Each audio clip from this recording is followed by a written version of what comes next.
Pertama, mesti difahami bahwa karena jodohlah engkau bertemu, bukan karena bertemu lalu berubah menjadi jodoh.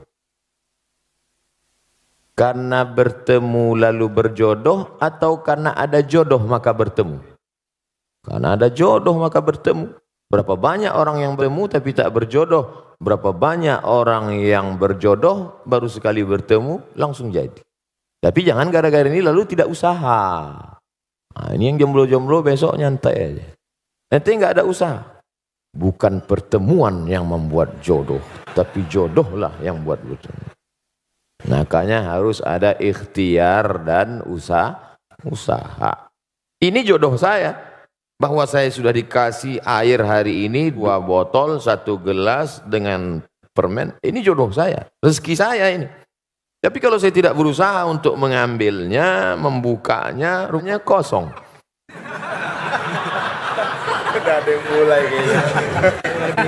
Harus ada ikhtiar. Allah kasih mata, Allah kasih telinga, Allah kasih tenaga, Allah kasih kudrat kemampuan, Allah kasih iradat kehendak. Maka gunakanlah potensi yang ada. Maka pahamilah wahai saudaraku bahwa kalian dipertemukan oleh Allah Subhanahu wa ta'ala. Ini banyak orang sekarang salah jawab. Mas, ya, itu istrinya? Iya. Ketemu di mana? Salah sambung. Maka sejak hari ini katakanlah, aku tak pernah mencari dia, dia tak mencari aku. Allah yang sudah mempertemukan kami. Gitu. Walaupun udah tua, nggak apa-apa. Setelah yakin bahwa itu adalah skenario kehendak Allah, yang kedua, khuliqatil mar'atu min dhila'. Perempuan itu diciptakan dari tulang rusuk yang bengkok. Wajuha a'laha, tulang rusuk yang paling bengkok, yang paling atas. Tulang rusuk yang paling bengkok, yang paling atas. Idza akhazta aqamtaha kasartaha. Kalau kau paksa harus lurus, dia patah. Perempuan ini tulang rusuk yang bengkok. Kalau kau paksa lurus, patah dia. Tapi kalau kau ikut, kau jadi bengkok. Kan susah itu. Kalau diluruskan, patah dia. Kenapa nggak pakai jilbab?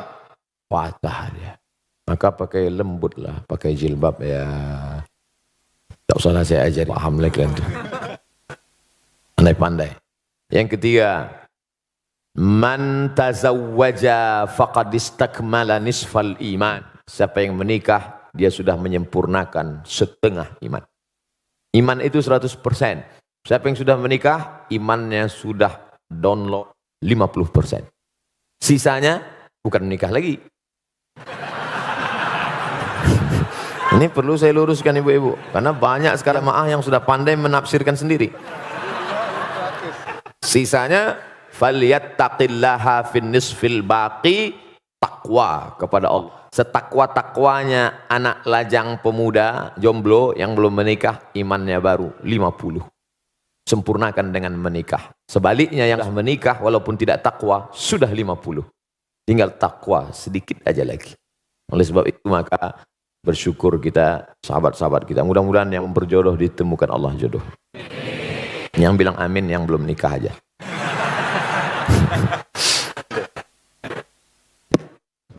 Masih ada. Ini baru 3. Yang keempat, dulu ketika engkau sendirian, wahai saudaraku, yang kau urus solatmu saja, yang kau urus jilbabmu saja.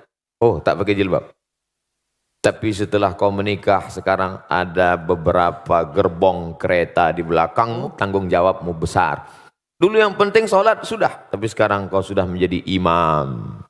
Berusahalah menjadi imam yang baik.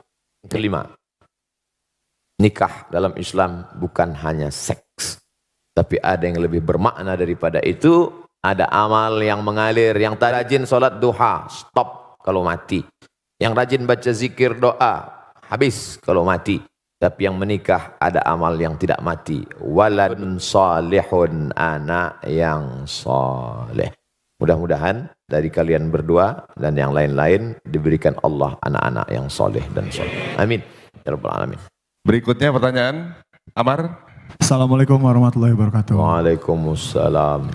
Selamat pagi Pak Ustadz. Selamat pagi semuanya. Ketemu lagi kita Pak Ustadz. Kemarin saya pernah bertanya sama Pak Ustadz. Ya. Dan saya tidak pernah bosan untuk bertanya lagi sama Pak Ustadz. Baik. Saya tertarik sekali dengan ceramah Pak Ustadz barusan yang tentang ngerusak diri fisik maupun metafisik. Dan saya mengakui juga dulu, ini juga untuk menjadi contoh untuk semua saudara-saudara di sini. Saya mengakui kalau saya tidak berdaya dengan adiksi saya. Saya waktu itu saya belum pernah melihat, mendengar dan salah pergaulan hingga saya tiba-tiba ditarik oleh pihak yang berwenang. Dan sampai situ saya mulai belajar dan sekarang saya menemu istri saya yang paling cantik yang sedang hamil kembar. Doain semoga anak kami semoga sehat. Amin. Amin. Amin. Ya Rabbal Alamin. Dan pertanyaannya adalah, ada ilmu atau aturan Pak Ustadz agar kita tetap bisa istiqomah di jalan yang benar dan baik menurut Islam?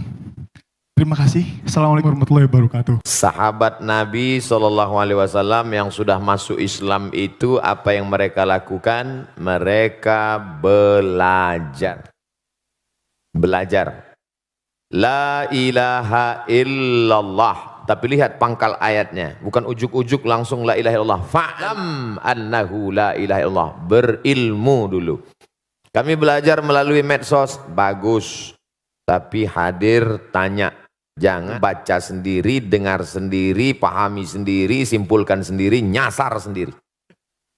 Harus berguru. Man la syaikha lahu fasyaitanu syaikhuhu. Siapa yang tidak berguru, setan gurunya. Baca Quran aja bisa salah keliru, apalagi memahami isi Al-Quran. Oleh sebab itu yang pertama belajar. Yang kedua komunitas. Karena kita amat sangat berpengaruh terhadap lingkungan kita. Kalau punya grup yang mengingatkan kita baca Quran sudah berapa juz. Kalau punya komunitas yang ngajak kita kepada sholat berjamaah. Kalau kira-kira keberadaan kita di komunitas itu tidak mendukung iman kita, keluar. Kalau saya keluar dari komunitas ini, lantas siapa yang berdakwah Pak Ustadz? Antum berada di situ mempengaruhi atau dipengaruhi? Jangan-jangan antum hanya tukang pancing yang dilarikan ikan. Menyangka akan bisa memancing ikan. Rupanya ikan yang tertangkap ikan paus. Oleh sebab itu maka yakinkan diri kuat. Setelah kuat bisa baru. Ada periode Makkah. Tapi ada periode Madinah Al-Munawwarah. Setelah kuat yakin maka komunitas-komunitas yang kira-kira bisa dipengaruhi. Tapi kalau tidak komunitas yang menguatkan iman kita. Yang ketiga, pentingnya menerima nasihat bukan hanya dari telinga, ceramah, khutbah, seminar, pengajian, tausiah, tapi nasihat mata yang tidak bersuara, tak berbunyi. Wa kafa bil mauti wa'iza. Cukuplah kematian sebagai nasihat. Makanya kalau ada orang meninggal datang, syukur-syukur bisa ikut gali kuburnya, ikut masuk ke dalam. Man syahidal janazata, siapa yang menyaksikan jenazah hatta tusalla alaiha, sampai solat jenazah dapat pahala balasan qirat, 1 qirat. Wa man syahid janazata hatta tudfan, siapa yang menyaksikan solat jenazah ikut sampai ke pemakaman, lahu qiratan, dapat 2 qirat. Sahabat bertanya, wa mal qiratan ya Rasulullah, apa 2 qirat itu hai Rasulullah? Rasulullah menjawab, mithlul jabalainil azimaini, seperti 2 gunung bukit yang pahala besar. Apa hikmah di balik itu? Melihat nasihat dengan mata. Kalau dilaksanakan ini insya Allah masuk yang keempat, jangan lupa mohon doa. Makanya selesai pertemuan berdoa. Selesai, Ustaz doakan saya, doakan juga saya. Ustaz mohon doanya, doakan juga saya. Saya tak pernah berhenti mengucapkan itu. Karena kita tak tahu entah dari mulut yang mana doa itu menembus pintu-pintu langit. Boleh jadi kita merasa kita hebat, kita berilmu, tapi hati kita kotor. Ada dia yang bukan ustadz, bukan siapa-siapa, baru saja tobat, bersih hatinya sebersih-bersihnya. Lalu di hati itu terpancar doa, dari doa itulah dikabulkan Allah. Makanya selalu saya katakan, doakan Ustadz Abdul Somad, doa dalam keadaan mati husnul khatimah.